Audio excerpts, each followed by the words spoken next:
Okay, this is Spiritual Bondage, Sinful Nature, Part 2. And I would ask that anybody who's watching this video, if you haven't watched Part 1 yet, I would ask that you do, so you know what I'm talking about. I would also ask that if you watch all of my Spiritual Bondage videos as well.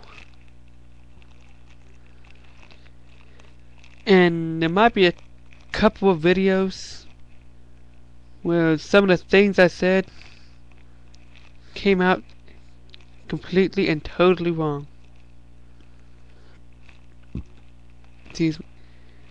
In which case I would do a redo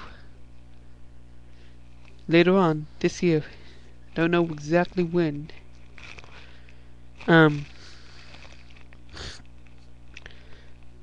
And so I guess I will leave them out, leave the old ones on for for people to compare the difference. You know, this is what I said in this video, and this is what I meant to say. You know, and I've already taken down, moved one of my videos to private video, my atheism video, moved that to private video, so I could exactly watch that video.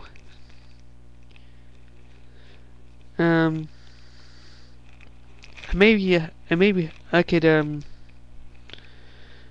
maybe I could notice something about how my words are coming out. I gotta know, can my words be interpreted the wrong way? Can it be taken the wrong way? Has it? Because it has been taken the wrong way. What I've said about my atheism video.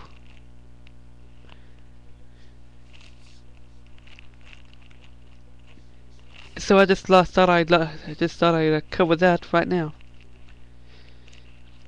Just a couple minutes before I get into the topic of this video.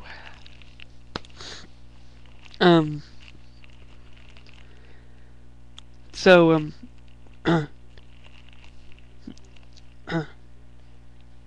so if my words come out wrong in any of my videos, you know, in the case of my Spiritual Bondage Atheist video, I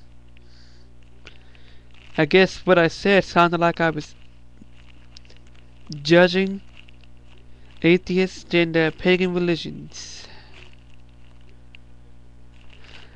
So I'm gonna watch that video a couple of times to see if it came out that way, because that is not what I am trying to do. The Spiritual Bondage videos are meant to proclaim freedom in Jesus Christ, our Lord and Savior. But first, now before you get saved, you have to recognize that you need a Lord and Savior. You have to recognize that you need Jesus Christ as Lord and Savior. And if you don't recognize that, then naturally, you know, you ain't gonna get saved. Because of the fall of man. You know, because we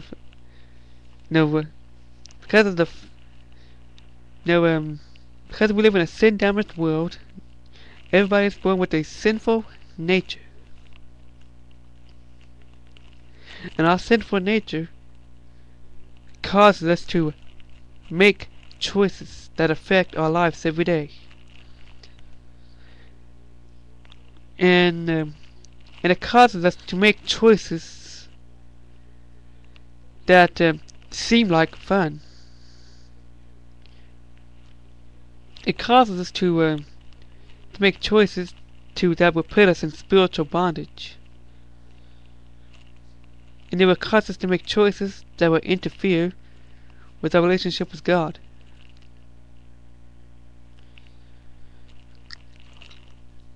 Okay, and this is not attacking anybody.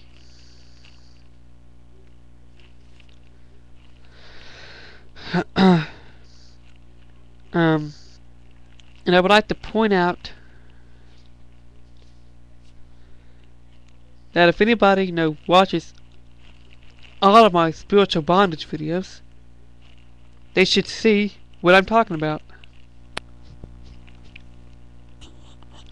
They would know that I'm not a hateful person, that I'm not judging anybody.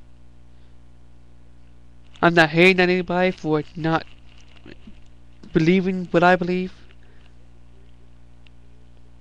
I mean, if I was to hate somebody because they didn't believe exactly how I believed, then I'd hate everybody if I was that kind of person.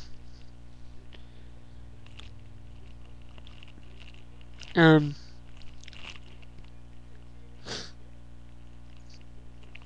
I already talked about hatred in an earlier video that I made yesterday. And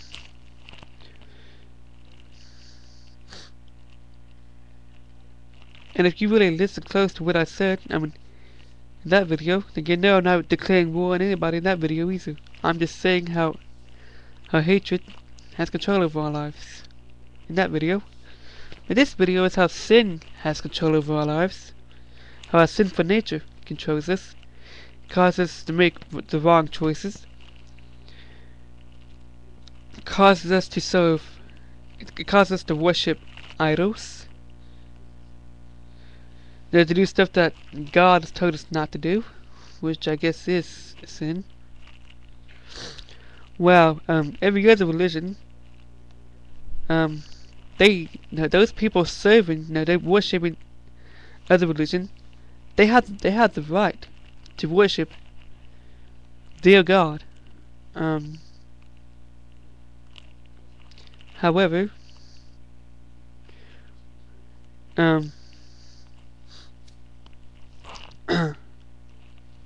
those people are not the enemy. And I don't know. I think if a pagan religion, if a pagan suddenly became a Christian, they would see how much more freedom they have in Christianity than they did in that religion, serving their pagan god.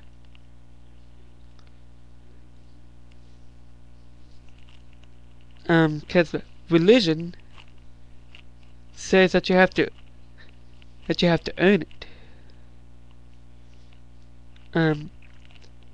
Other gods people worship is on a maybe. Nope. Maybe I get. No, maybe it'll be answer, and maybe it won't.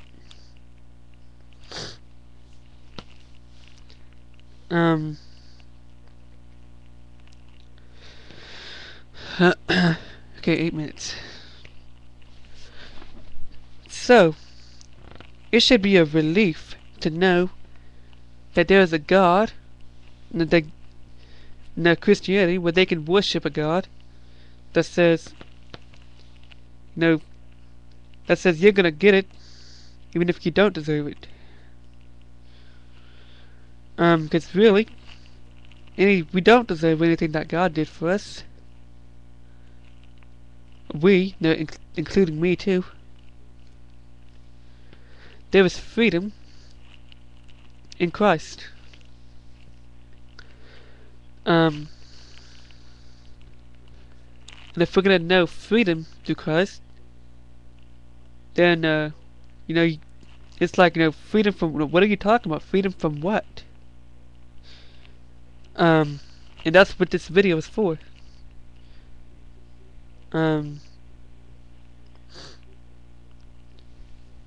Let's see, 10 minutes. Well, I mean, it's been almost 10 minutes.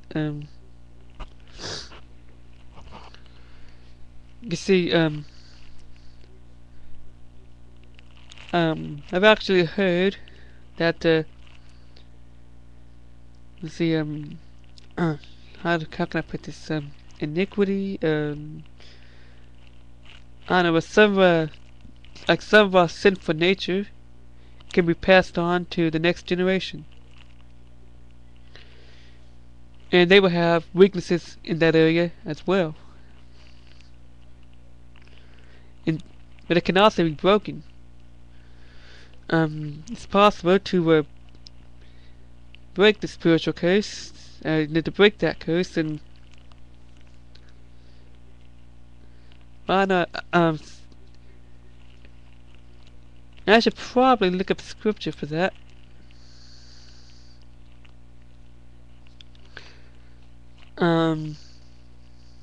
Which is gonna be hard to do.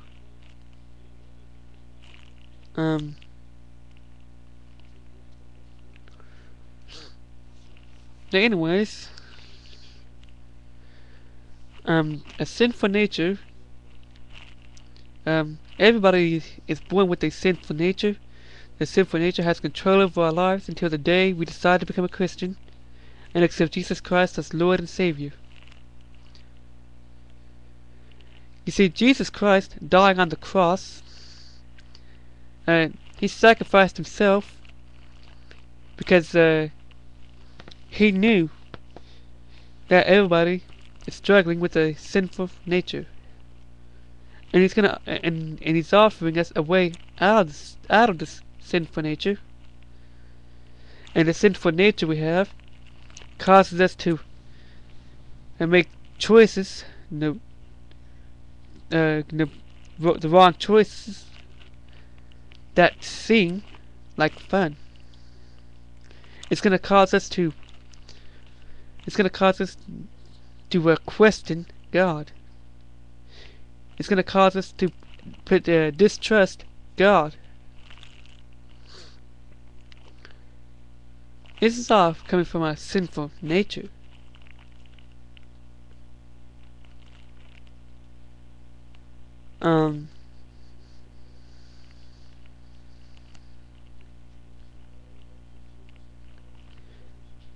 And I guess that's what I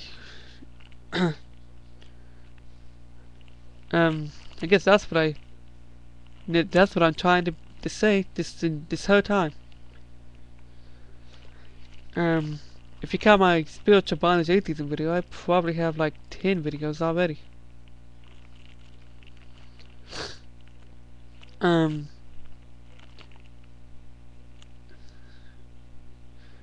think I'm gonna make 2 more spiritual bondage videos before I get to the finale, the conclusion. And I forgot what I said I was gonna talk about next. I'm gonna have to watch my other video. I'm gonna have to watch part 1 again. See what I said I was gonna talk about next, so I could talk about it. You see, being a Christian, we gotta tell people about Jesus Christ and how much He loves you, and how much He loves them. And you also gotta warn them about stuff that could lead them away.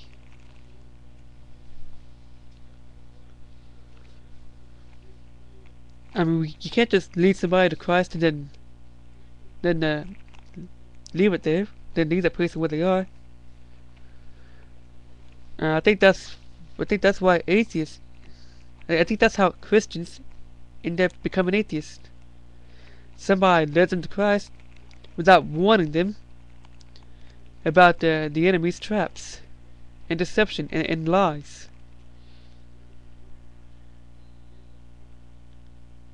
This is not an attack on atheists.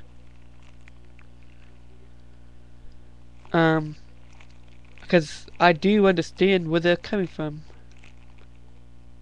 I understand stuff about them that, because I'm looking at stuff from the spiritual level, and since they're not, they're not gonna really see what I'm talking about. Even other Christians might not see what I'm talking about.